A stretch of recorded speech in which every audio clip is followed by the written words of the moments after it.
Hello po, magandang umaga po sa lahat, no? Ako po pala si Corbs Vlog. Meron lang akong ikwento regarding sa inyo, no? Yung sa lahat ng mga bashers dyan ni Diwata.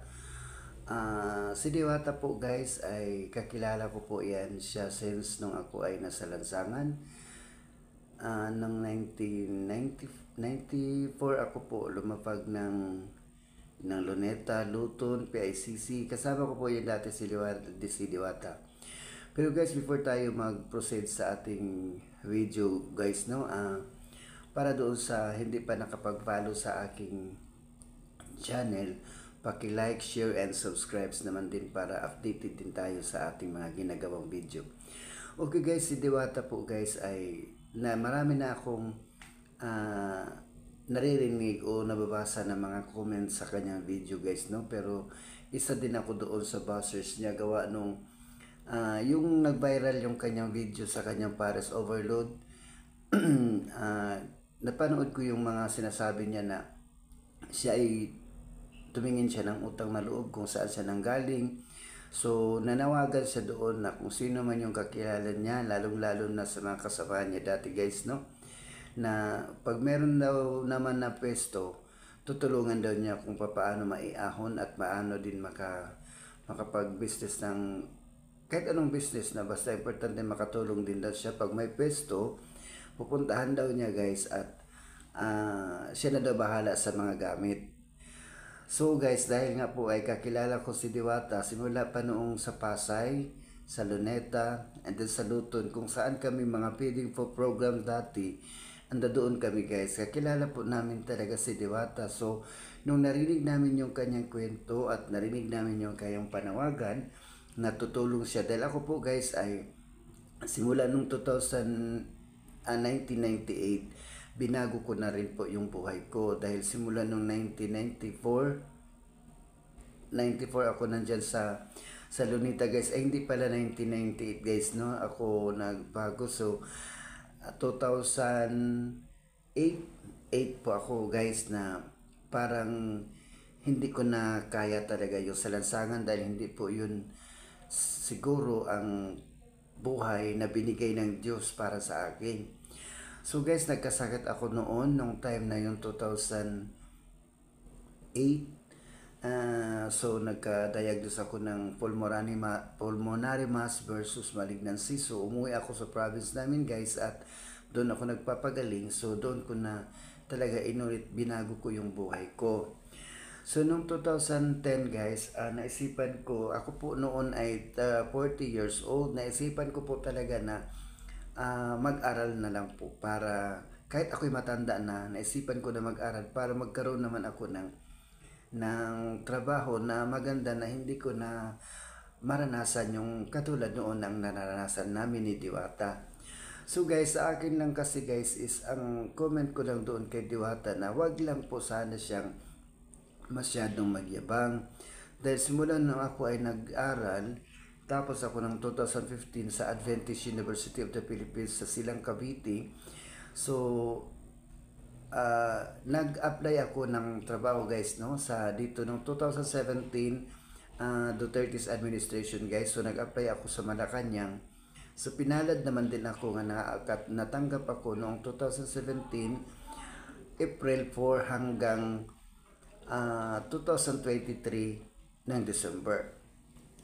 So guys, no, yung sinasabi ko lang din dapat dun sa kay Diwata na wag lang po sana siyang masyadong magyabang gawa nung hindi naman natin hawak ang ating buhay at hindi rin natin hawak ang ating bahandi. Yaman hindi natin madala kung tayo po ay kukunin na sa ating Panginoon. So, ang masasabi ko lang kay Diwata dahil nga dapat marunong siyang tumingin ng kung saan siya nanggagaling.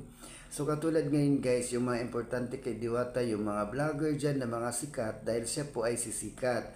Para naman din doon sa lahat ng mga tulong kay Diwata, si Vice Ganda, si Coco Martin, si Rosmar, kahit sino-sino yung mga tumutulong kay Diwata. So dapat kasi yung mga yan ay nagko-comment din kami kasi nagmi-message din kami lalo na kay Vice Ganda, kay Coco Martin, nagmi-message din kami kasi mga idolo po namin sila, no? Kay Rosmar. nagko-comment din kami doon kung paano po matulungan yung aming business na maliit na pinagsisimulaan lang po namin na business. Ako po guys ay meron po akong business ng souvenir store, Jandong Souvenir Store. Under po siya ng mga yung item ng mga souvenir guys, katulad ng jacket, mug, sticker, t-shirt, payong, mga ano lang guys na mga pwedeng ang item na pwede natin ipang souvenir kung tayo po ay gusto magbigay, no? Yun po ay may tatak ng logo ng Malacanang kasi ako po ay credited as bilang isang vendor doon po sa harap ng Malacanang. So guys, dahil po nga sa kailangan po namin ng konting support, kaya po kami kaya nga po ako nagmi-message po kay Diwata na yun nga po nasabi niya pag mayroon kaming pwesto, gusto niyang tumulong sa mga katulad namin, lalo na katulad ko na kilala talaga namin siya. So guys, nung nagpunta kami doon sa Pasay, siguro mga 1 month na nakalipas, no? Pinuntahan namin yung kanyang Paris Overload sa Pasay dahil nga gusto namin makausap si Diwata, pero nakausap namin yung isang staff niya doon na lalaki, hindi naman namin kinuha ang pangalan. Although, hindi ko alam kung sinabi kay Diwata, pero nakita ko na pumunta siya doon sa may, parang pinto ang office ni Diwata, no, na ang sagot na po ni Diwata kasi ay hindi po kami kilala. So, kung nakalimutan na niya yung mga mukha o pangalan namin, siguro naman sa mukha namin ay hindi po niya siguro makalimutan kasi matagal po talaga kami nagkasama-sama sa mga feeding program ng Central Pasay, feeding program ng Don Bosco, feeding program ng dito sa Payos, St. Paul. Magkasama kami niya noon guys na pumipila kami sa mga pagkain na mga binibigay ng mga madre, mga born again or sino-sino yung nagpa-feeding program. Doon po kami guys na nakipila doon sa pagkain namin. So yun lang po guys, no, yung sa mga sponsor lang po ni Diwata ay nagmi-message din po kami, pero guys sinisend lang po yung message namin kasi hindi naman po kasi kami kilala sa social media and then hindi po sila magva-viral. So yun nga po sana yung kung gusto natin tumulong kahit on and off tayo ng camera guys, dapat ay kung talagang kusang loob tayong tumulong na galing sa puso yung ating tulong, no, bukal sa ating kalooban ating pagtulong kahit may cameraman o wala, dapat po tayo ay tutulong. Kasi ako noon guys, nung ako nagtrabaho sa Malacanang, nung time na nagkaroon tayo ng pandemic guys, no, kung meron naman akong excess na pera, meron din akong video doon, no, sa aking vlog. Nagbibigay din ako ng itlog, kanin, and pansit guys, no, sa mga yung tinanawan ko rin ng pinanggalingan ko na yung mga kababayan ko noon at gaano tayo kasaya kung makatanggap tayo ng ganyang may mga pagkain na nagbibigay sa akin. So ginawa ko din yan guys, to sa hanggat lang aking makakaya, 100 pack or 150, kasi yan lang din po yung magiging excess ng pera ko sa time na yun na nagtrabaho ako. So guys, yun naman sa mga ganyang sa mga sponsor naman ni Diwata, lahat po yan sila guys ay nagmi-message din kami, nagmi-message ako.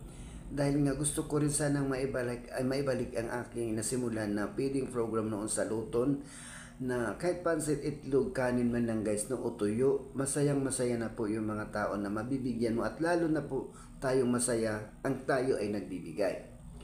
So hindi naman nila nire-reply o hindi nila inaano yung mga message ko, dahil nga hindi po sila kilala, at yung maibigay nilang tulong naman doon at hindi maibalik sa kanila kasi hindi naman po sila nagva-viral. So yun guys, no, naintindihan ko po yun kasi pag sila tumutulong, kailangan nila ma-viral, kailangan nila merong naka-on na camera para kilala sila ng tao na sila ay tumutulong. Pero sa off cam tayo, hindi po yan sila talaga malalapitan.